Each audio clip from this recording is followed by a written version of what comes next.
Teacher, तुम में से जो बेवकूफ़ है वो खड़ा हो जाए। पप्पू खड़ा हो गया। टीचर, तुम बेवकूफ़ हो। पप्पू, नहीं मिस, आप अकेले खड़ी थी, मुझे अच्छा नहीं लगा। सरदार, बेटा गेस्ट रूम में दो बिस्तर क्यों लगाए? बेटा, बाबा घर पर दो मेहमान आएंगे। सरदार, कौन?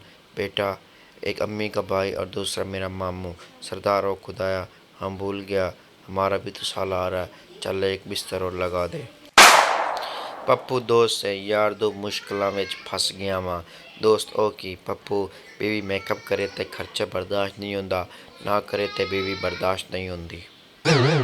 ईद के लिए दो सूट ले लिए हैं इंशाल्लाह। एक सूट पहले दिन पहन के बर्तन धोने हैं और एक दूसरे दिन पहन के बर्तन धोने हैं।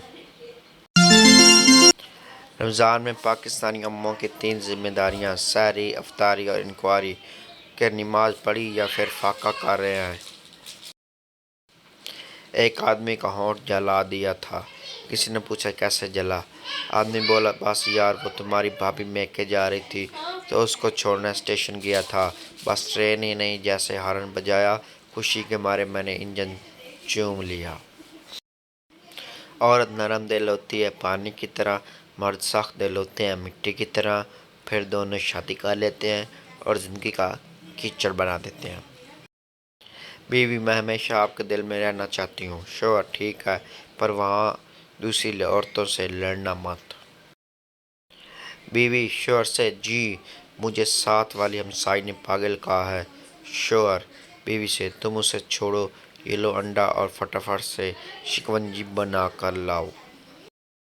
सास ने सारी इफ्तारी केले तैयार कर ली तो बहू ने किचन में झांक कर पूछा, अम्मी जी कोई मदद करो? सास ने माथे से पसीना पूंछते हुए तीखी जवाब दिया, पुत्र कोठे तक जाके अजान दे आ। शौहर, तुम दरवाजे पर 3 घंटे से खड़ी किससे बातें कर रही हो? बेगम, मेरी दोस्त है बेचारी, इसके पास टाइम नहीं है अंदर आने के लिए। बबलू, मास्टर साहब को कैसे पता चला कि तुमने बाज़ जगह मेरे पर्चे की नकल उतारी है? पप्पू, वो कहते थे कि ये काम दो आदमियों का है, अकेला आदमी कभी इतनी गलतियां कर ही नहीं सकता। तुम पाकिस्तानियों की ज़हानत की क्या बात करते हो फराज? हमारे पाकिस्तान के नौजवान हर तरह की बैटरी को ज़बान से चाट कर बता देते हैं कि कितनी चार्ज है। दोस्तों, अगर मेरी वीडियो आपको पसंद आई है तो मेरे चैनल को सब्सक्राइब कर लो, 7 घंटे के बटन को दबा दो ताकि मेरी वीडियो का नोटिफिकेशन आप तक पहुँच सके। आप मेरी वीडियो देखने का बहुत बहुत शुक्रिया।